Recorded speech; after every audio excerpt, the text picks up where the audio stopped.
The haunting mystery of the Villisca Axe murders. In the quiet town of Villisca, Iowa, the year 1912 brought with it an unspeakable horror that would haunt the small community forever.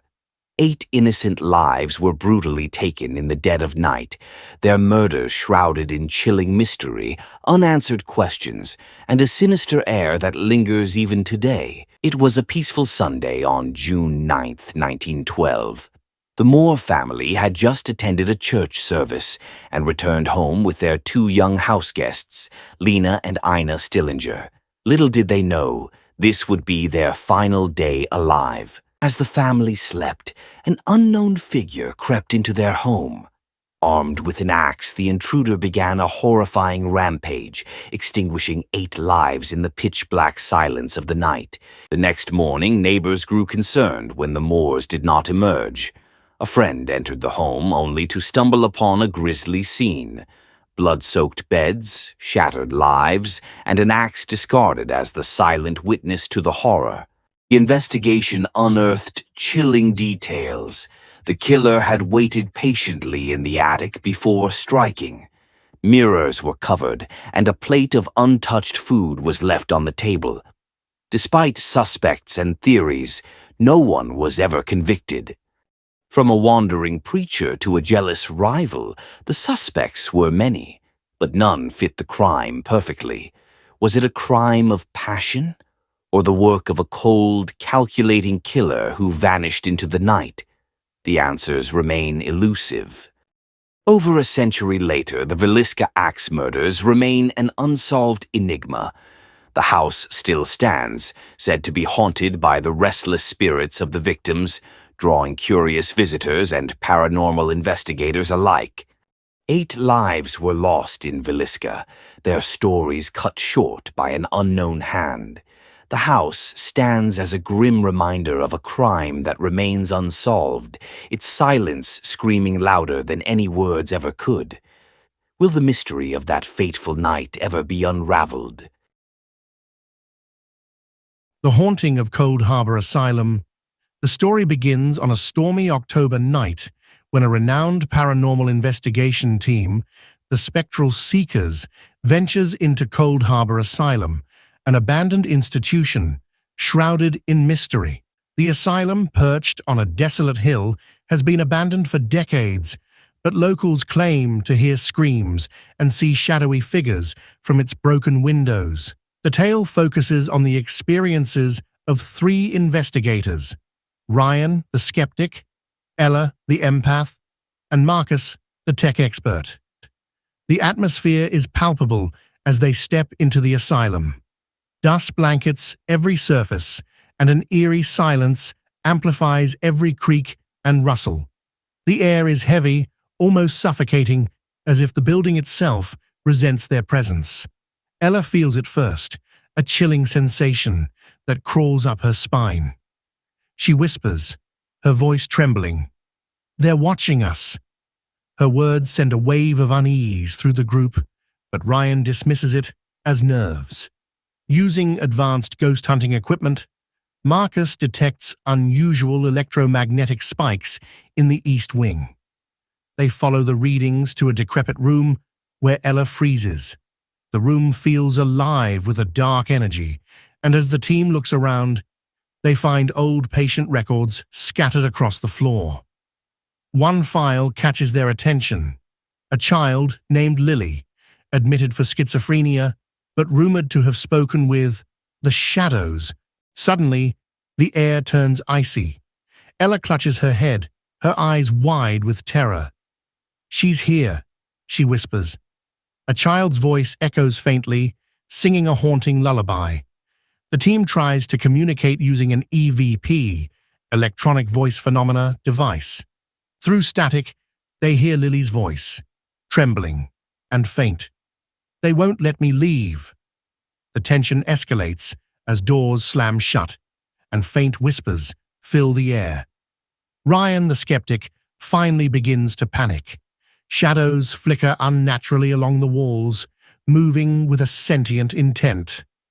Ella's connection to the spirits deepens against her will. She begins to see vivid flashes of the asylum's past.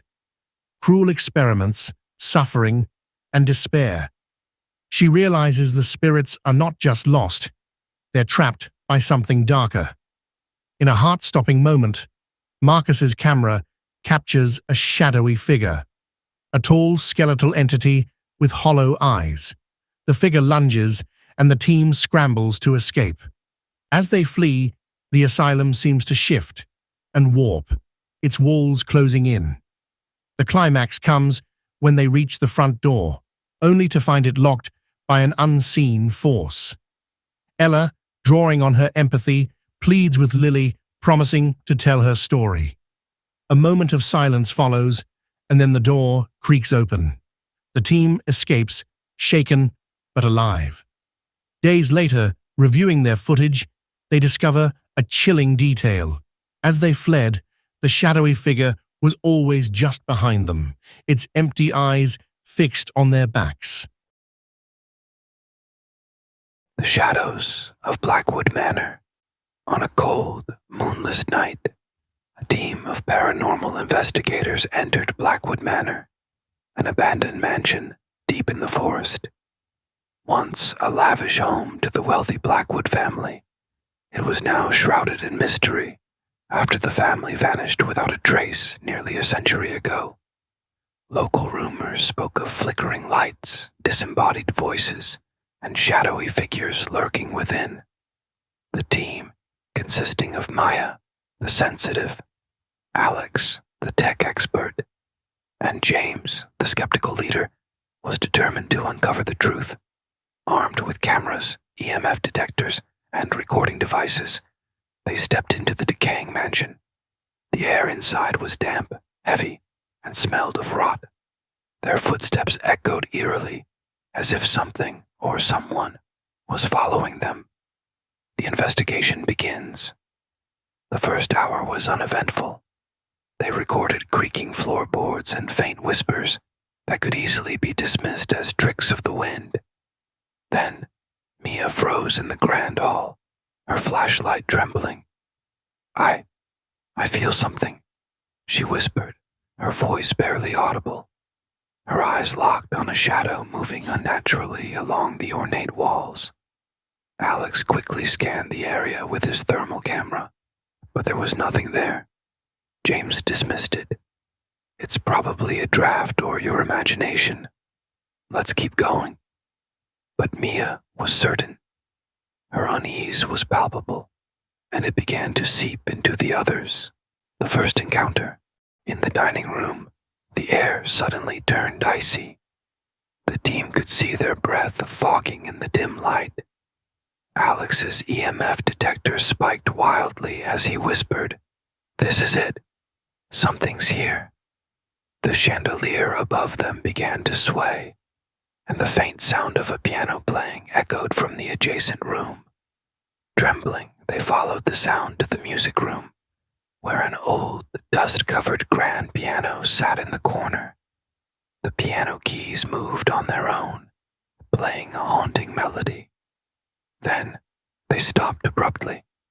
In the deafening silence, a chilling voice whispered, "Why have you come?" The truth unfolds. Mia felt a sharp pain in her head and fell to her knees, clutching her temples. Through tears, she described visions of a family sitting for dinner, their faces twisted in terror as shadowy figures surrounded them. "They didn't just disappear," she gasped. "They were taken." The investigators realized they were not alone in the mansion.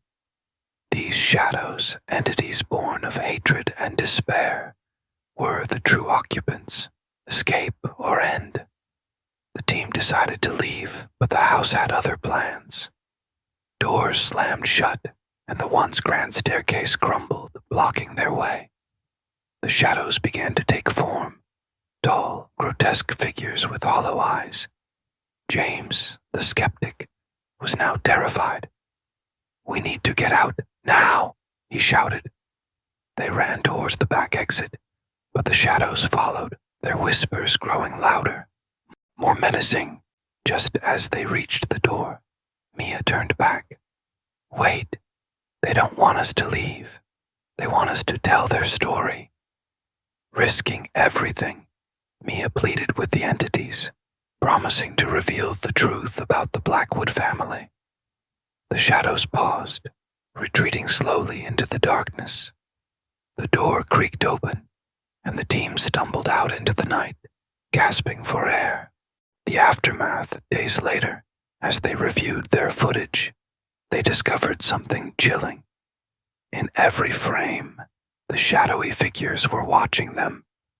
Their hollow eyes fixed on the camera became a sensation, but the team never returned to the mansion. Mia, however, claimed she could still feel their presence, as if the shadows had followed her home.